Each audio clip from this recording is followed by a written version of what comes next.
and as a generalization, they're protein in nature. Their method of release is nervous impulse. Yeah. The anterior pituitary hormones were released by trophic hormones. Mm-hmm. Posterior pituitary hormones are released in response to a nervous impulse. Yes, no? Yes.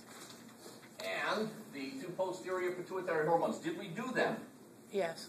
So you know about ADH. Mm-hmm. You'll need to know about it for Monday. Remember the osmoreceptors in the hypothalamus sensitive to the concentration of cerebrospinal fluid? As body fluids concentrate, that means you're throwing off water and not replenishing it. So your body fluids are concentrating, and the osmoreceptors shrivel up, they shrink, they crenate, yeah? And their change of shape elicits or produces a nervous impulse. Traveling down the pituitary stalk releases ADH. ADH goes to the distal convoluted tubules and collecting ducts. Remember all this? Mm-hmm. Facultative direct water reabsorption, yes? And speaking of water reabsorption and water levels, hyperhidrosis. Did you Google that? Weren't you supposed to Google something for us, Mr. Paul? Hyperhidrosis. Well, wouldn't that produce a dehydration? Yes.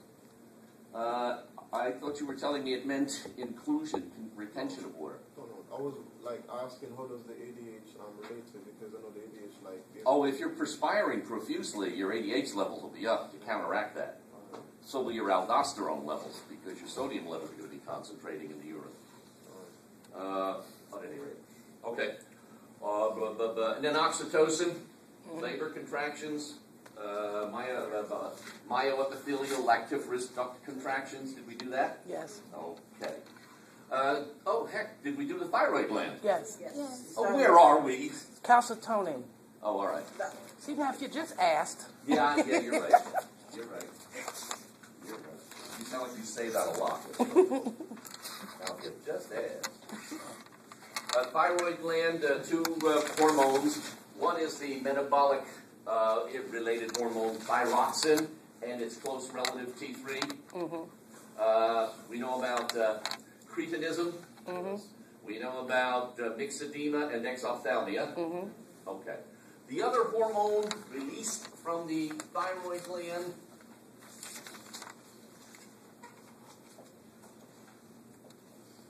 calcitonin, we didn't do it. No. All right, that's where we are. Abbreviated CT, formerly, and currently as well, this compound, calcitonin, is also sometimes called thyrocalcitonin, simply identifying the gland that synthesizes it, the thyroid, yeah? Does anybody remember anything about calcitonin? Something about calcium or bones? Yeah, something.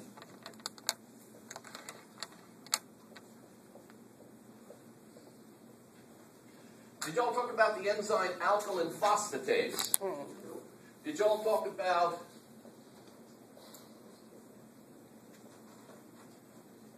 that mesenchyme cell called osteoblast? Mm-hmm.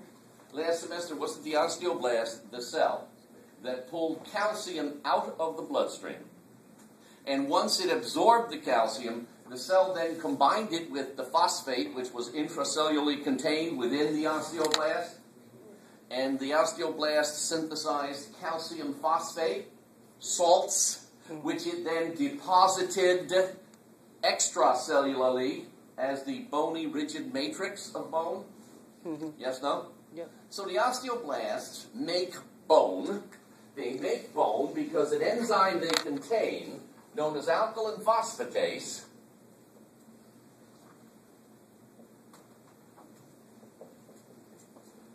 allows them to deposit something called calcium phosphate.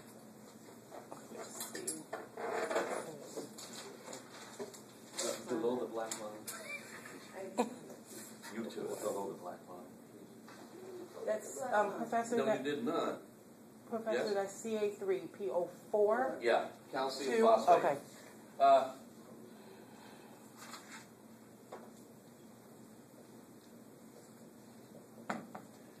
The fact of the matter is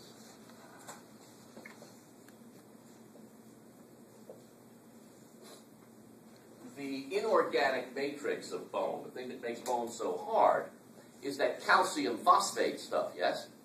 But as it is formed in osteoblasts, this is extra information, it's not real critical. But if you see it, if anybody's interested in physical therapist's assistant program or anything related to radiography or physical therapy, it's not raw calcium phosphate that makes up bone. It's calcium phosphate attached to or bound by, and that's what that point means. It indicates that the molecule has 4 water molecules bound to it. That's called bound water. If you put fresh bone in a microwave, it'll steam up the microwave because it's got bound water. Like you put a piece of dry toast in the microwave, you pull it out, it's soggy. It has bound water in it as well. As dry as that cracker seems, it's still got moisture. But at any rate, the term for the actual mineral matrix of bone is something called hydroxyapatite, and it's the calcium phosphate with the bound water in it, but that's more than you need to know in life. What you need to know in life is that calcitonin takes calcium out of the blood, combines it with phosphate and water to make the hard, rigid, bony matrix, and it does so because the osteoblast contains this enzyme, alkaline phosphatase, and when you make bone, the process is called bone deposition. You're depositing bone. Okay, guys? Mm-hmm. And the punchline to all this is that calcitonin lowers serum calcium levels. Yes? Lowers serum calcium levels.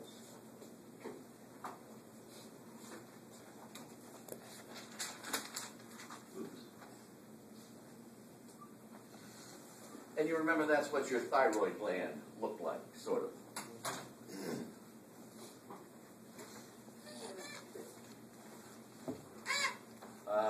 Could somebody hand Mr. Jaffa